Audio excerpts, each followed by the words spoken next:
Welcome back, everybody, for another episode of Uncomfortable. I'm Kirk, joined by Vince, and tonight we're going to be talking about something that we visited once before, or maybe a couple times before, but it's something that many members of the church and many leaders in church are dealing with today. That is burnout. And it can come in many different forms. You know, sometimes it can creep up on you. Other times it can be like a lion or a cat that pops out of nowhere and pounces on you. Other times, it's almost like that ebbing drip that builds up over time. It's slow, it's steady, but once it reaches a certain point, it explodes. And that is the most dangerous because you think everything's okay. I mean, that's what I would think. I would think it's the most dangerous, because you think everything's okay. And then you turn around and boom, an explosion. And then your world rocks. What are your thoughts, Vince? I would say you put it very nicely. Sometimes it doesn't just happen as sweet and innocent as you put it. A lot of times it kind of comes at a violent very explosion, violent and screeching halt.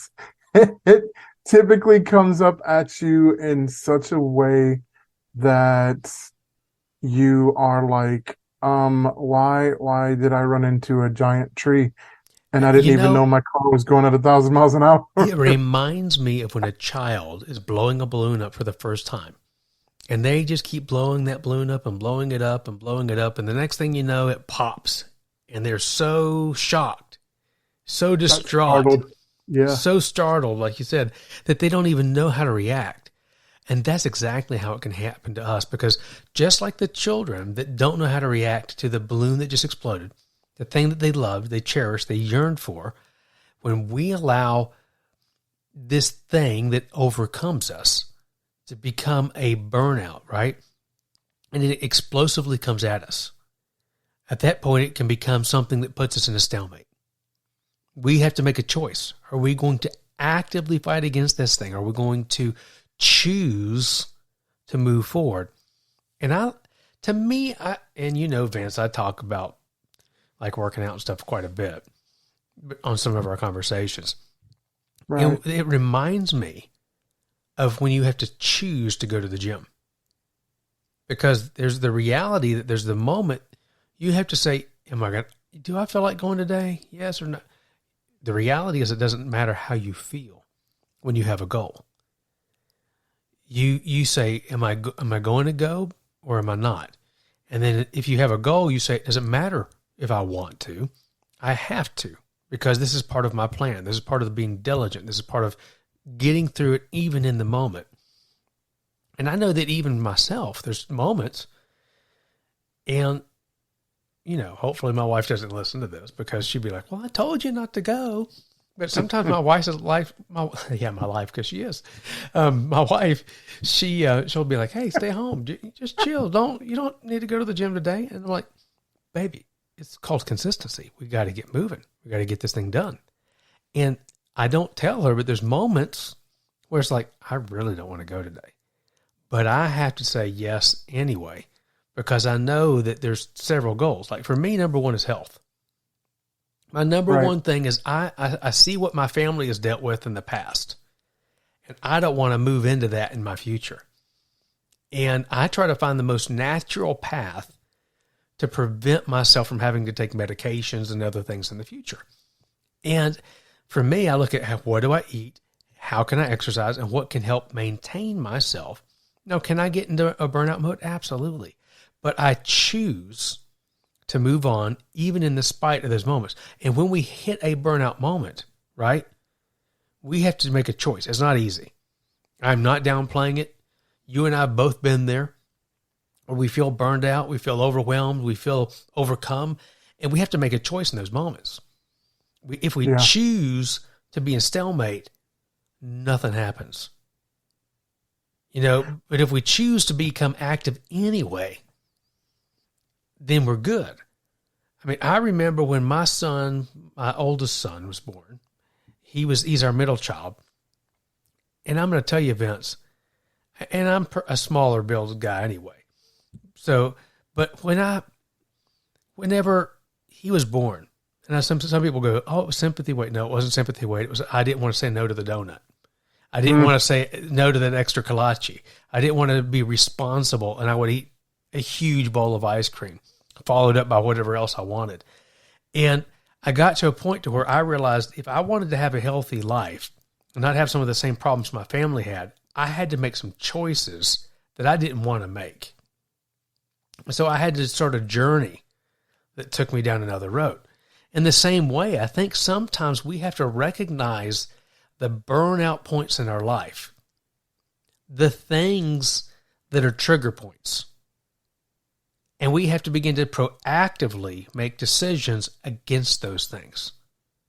Well, let me piggyback on what you were saying is that it's the same way in that sense Right. too. When you're doing a health journey, it's you have to look at and identify more so than what you're eating, how much of it you're eating, and even going and working out or not. One of the first things that you got to try to identify is key behaviors. What's causing you, like a lot of times when people gain weight, it has to do with, Absolutely. it's connected to emotional stress or something else, and that's their way of dealing is they eat. Or there's also traditions where some families are like, hey, we had a great thing happen. Let's celebrate. Let's go eat. Oh, you're sad here. Let's go eat. Oh, you're happy. Let's go eat. So there's a lot of different behaviors that also go into that journey. I mean, Kirk, you and I have talked at length about the journey I've had with trying to lose weight, and how even in December of last year or January this year, I got on the scale. Hey, and just to give you some props, man, when I saw you about a week ago, man, you're doing great. Thank you. I've lost 47 pounds. Man, that's a huge report, man. That's awesome. Yeah. So, but that comes with, we made, and here's the thing that really helped me was my wife and I sat down, and of course my wife, a lot of times she gets inspired by the Lord with these ideas that I'm like, I have no idea how you came up with that. And she said, I don't know either. And I was like, okay, it must have been Jesus.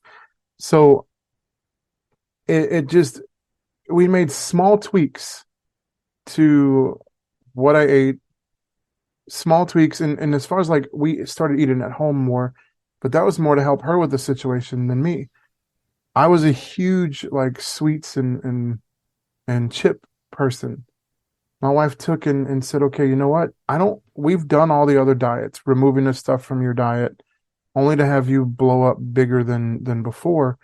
She said, so she took it upon herself to go and divvy up each one of those bags and each one of those boxes of candy and all that into single serving sizes. Oh, there you go.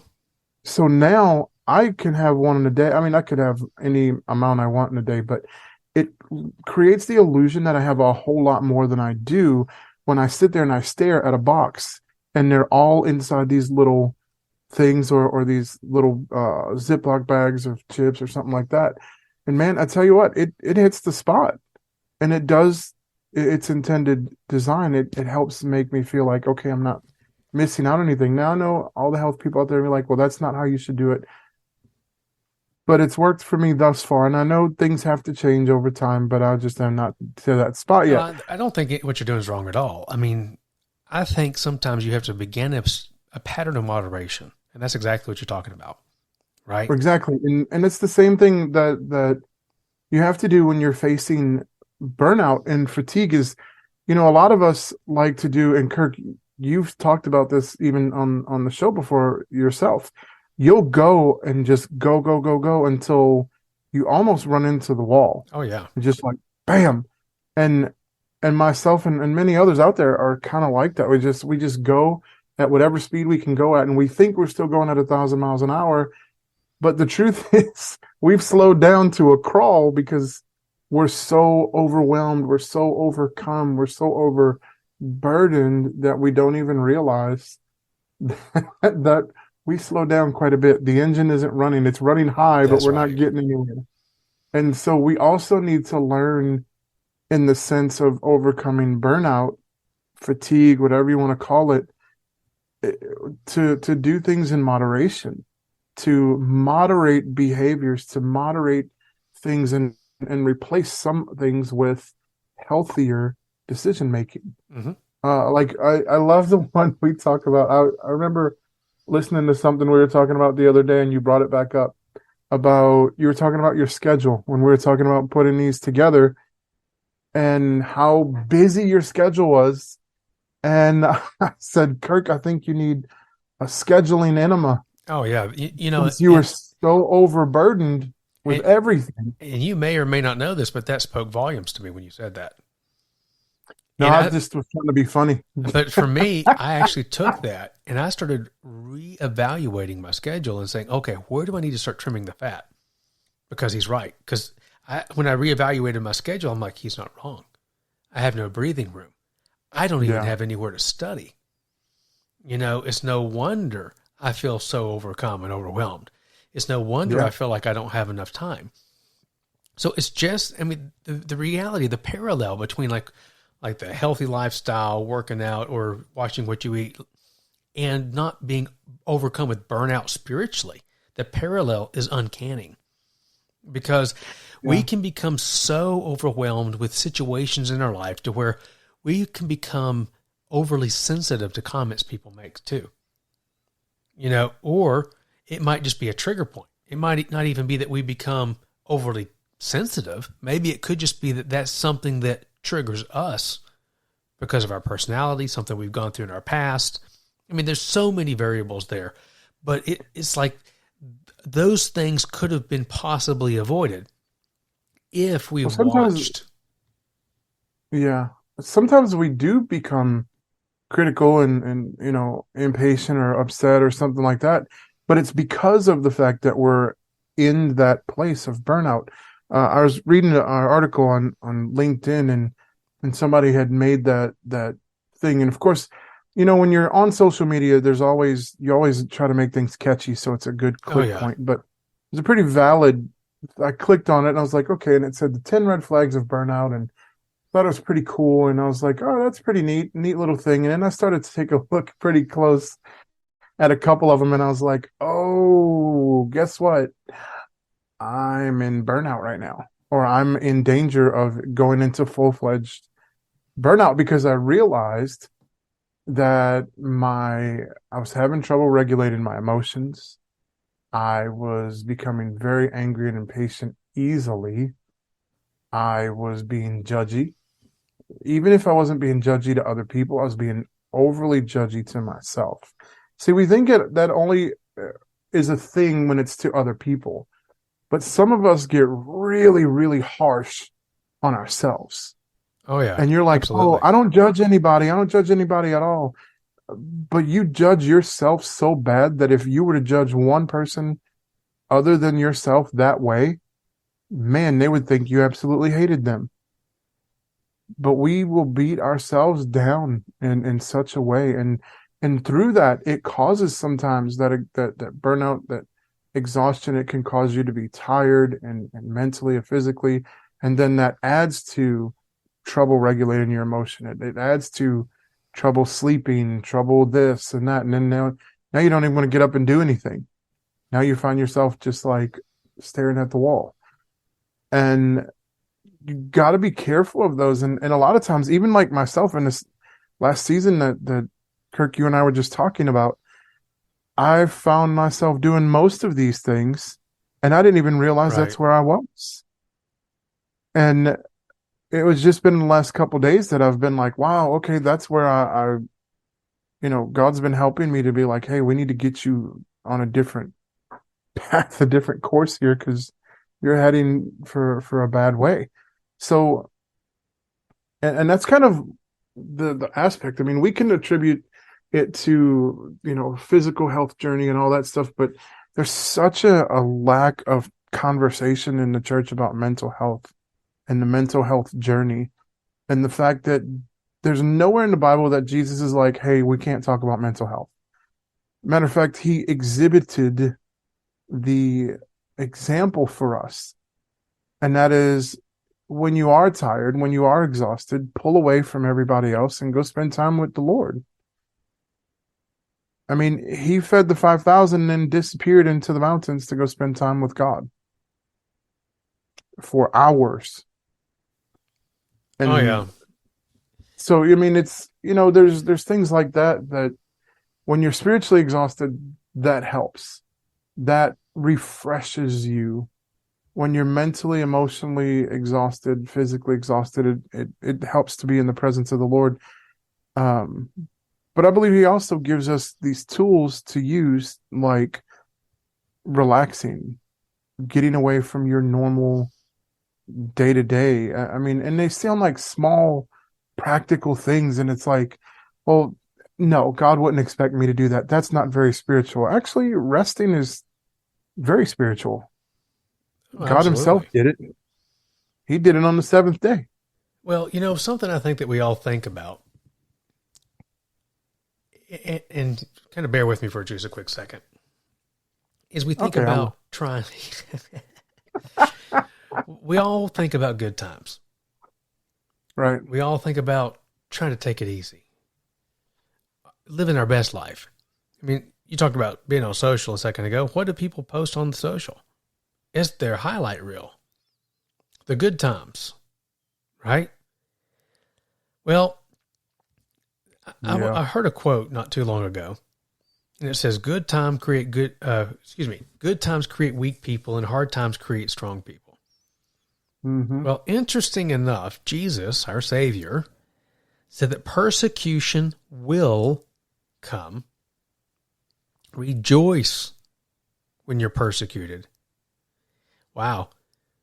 But in our current culture, our whole mentality is everything needs to be perfect. Everything needs to be peaceful. Everything needs to be joyful. Everything needs to be a good time, highlight reel, no persecution, no nothing. And, maybe the question needs to be is, if I'm not being persecuted, am I doing what I'm supposed to do? I remember hearing a story Hmm. about, um, Now you're stepping on toes, bro. oh man, the founder of the Methodist Church, he was doing some ministry work back in, I think it was the 1800s, if memory serves me right. Yeah, I think so. And 17 or 18. he's on his horse going to the next village or the next town down the road, and he's like, "Wow, wait a minute! I've not been persecuted for 2 days." And then he goes, "Am I saved? Have I backslidden?" And so he gets off of his horse and begins to pray. And he begins to say, "Lord, is there something I've done wrong? Have I fallen into sin?" And he begins to go down the list. And it wasn't until after somebody noticed him and goes, "Hey, that's John Wesley. I hate that man." And he picks up a brick and throws it at him. That John Wesley goes, "Okay, I'm good." So the reality, the perspective difference is uncanny, right? In our world today, we're like, "Oh, woe is me, I'm being persecuted," or "Oh, woe is me, someone didn't agree with me," or "Oh, woe is me, they didn't do what I think I should do." But back in the 1800s, when our nation was being founded on the gospel, we see a leader of the church saying, "Lord, I haven't been persecuted in 2 days. Is there something I've done wrong? Is there a log or a splinter I need to get out of my eye? Is there something that in my life that's not right?" Beginning to chase after God because of not seeing the persecution that he'd seen in the past. Now, I'm not saying that we have to be constantly under persecution. That's not what I'm saying. But I think this idea that we have to only see good times, we only have to see, the highlight reel of our life all the time. And for us to feel like we have to have that to feel good is a lie from the pit of hell. No, I actually, I even wrote some of that down because uh just now while you're talking about it, and this is kind of what came, the word says that we are supposed to rejoice, right? Like you had said, Mm-hmm. But instead, a lot of times what we do in hard times is we complain. Yep. Um, and so that's kind of what I have that's kind of what stood out to me was okay, rejoice instead of complain in hard times. And I was like, oh, that's just painful. It's That painful for is so all of us. painful. I mean, if you're in the middle of a moment where you're feeling burned out or you feel beaten up or, the devil or whatever is starting to make you feel oppressed, depressed, repressed, that's not the moment you want to think, well, praise you, Jesus, that I've been persecuted, or praise you, Jesus, my wife disagreed with me, or my pastor disagreed with me, or my friend, or whomever. That's not when you want to hear that stuff, right? So, I mean, That's true. craziness. Yeah, I do find it very funny that this is the topic that God kind of brought up for us to talk about tonight because it's not I do think it's also kind of funny that he tends to bring these things up when I really don't want to talk about them and I'm not I'm still like Well, I think there's but two things. I mean, one, sometimes God knows we need to get through things. Number two, the body of Christ right now is going through a moment and they're having to make some choices. There's a lot of political junk that's going on right now in this season, and a lot of people are getting worked up. The reality is it does not matter who gets elected at the end of the day. I mean, no, don't get me wrong. Yes, I believe we all need to do our civic duty. But what I mean by that is a generalized statement, as in, no matter what, God still will be on the throne. He still will give salvation to those who need it. And guess what? When the time comes, he will come back for his church. So it's not like that we're going to be, oh, woe is me, God's abandoning us because XYZ got elected. Not at all. God will use whatever. I mean, he used King Cyrus, in one season of the Israelites' life to help rebuild Israel. He used King Ahasuerus to save the people of Israel. He used King Nebuchadnezzar to discipline Israel, but then also to help get them back in line. So there's many people over the history of the world that God is, even in the midst of something that looked like a travesty, he has built people up. Think about Egypt. The Israelites were slaves for 400 years. But when they came out of Egypt to go into the promised land, to take Israel for the first time, at that point, they were in the millions. But the oppression is what helped drive them to multiplication. yeah it's as like I told you I was listening to this sermon last week or week before last I think it was, and this guy was talking about the ministry of suffering and that the thing that causes all of us as believers to grow is those hard things, the hard times, the Absolutely. sufferings. And it doesn't look the same for everybody. It doesn't look the same for people in some countries as it does here in America. But we are, and it doesn't mean that that everybody's supposed to be homeless and live on the street and not have any money. It doesn't mean that you're supposed to be multimillionaire and have no problems either. It all comes in its own ways. You That's could be a right. multimillionaire and still have problems.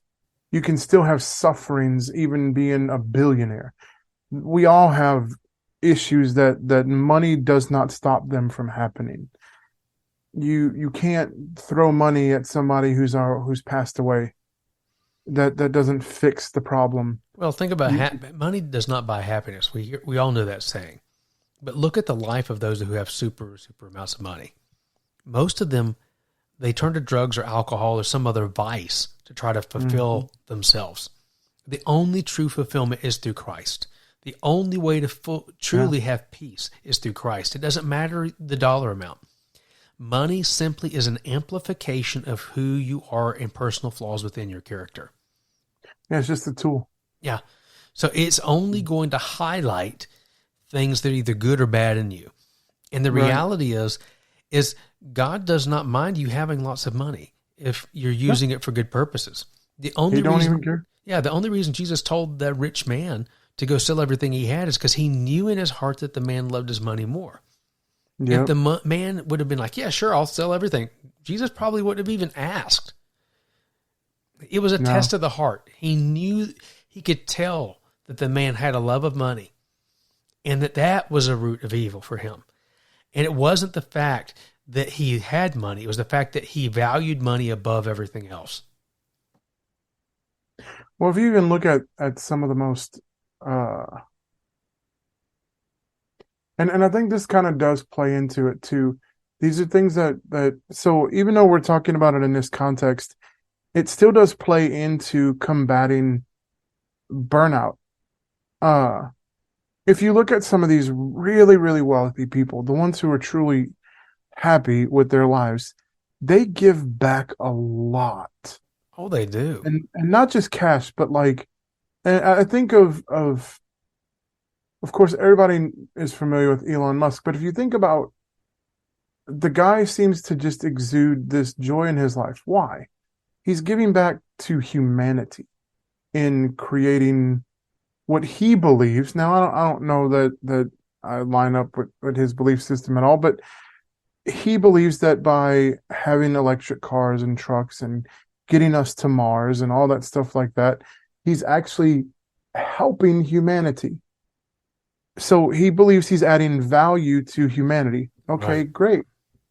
So there for him that adds joy to his life. For some of these other ones who are very philanthropic, I believe is the right word, who give millions and millions and millions of dollars away, and they actually do it genuinely, not for an agenda purpose. They don't have to go and post it on social. Right. And most of them don't. The ones who really, really are doing it for the pure joy of giving, it doesn't get, I mean, it gets posted, but usually not by them. It's by somebody else. Oh, yeah. It's like they saw it happen or they were the one that was affected by it. And so they're like giving a shout out or a thank you or something of that nature. And so when people do things because it brings genuine joy to them, some of that helps mitigate the stress. So if it brings joy to you to go work with rescue animals on the weekends, and you're like, man, I really need to relax and chill. My schedule's too busy. Yeah, but that might bring you joy. So that might actually help refill your tank to go sit there and hang out with puppies and dogs and cats on the weekend. Okay, that's great. If that's you, that's you.